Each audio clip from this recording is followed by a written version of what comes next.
Today we are celebrating the anniversary of the day the last slaves were freed in America, but Chattanooga's African Methodist Episcopal Church community is also remembering the day 9 of their brothers and sisters were gunned down in Charleston, South Carolina. Channel 3's Joi Dukes has that story.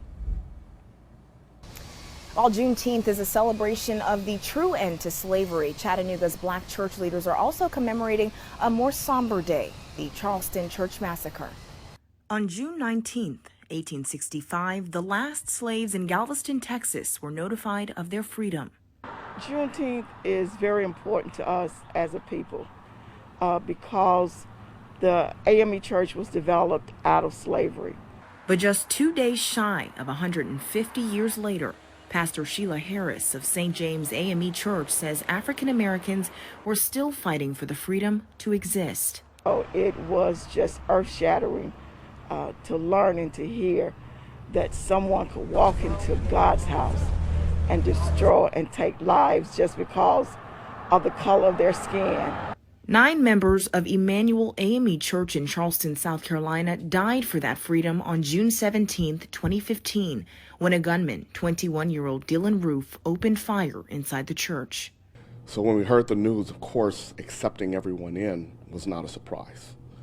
The surprise was the individuals sitting within a Bible study and taking the lives of the pastor, as well as those who were studying the word of love.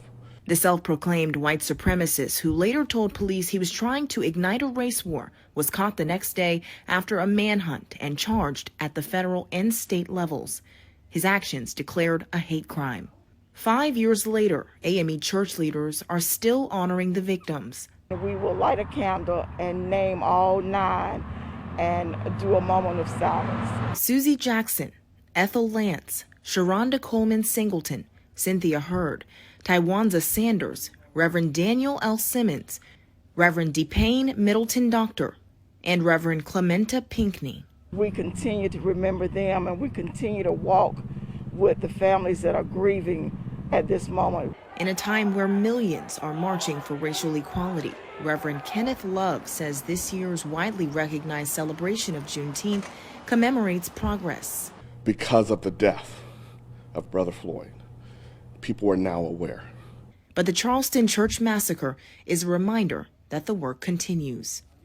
There are several services that'll be taking place over the weekend to honor the lives of those 9 church members who were killed. For information about that, you can click on this story inside the WRCB app. For now in Chattanooga, Joi Dukes, Channel 3 Eyewitness News.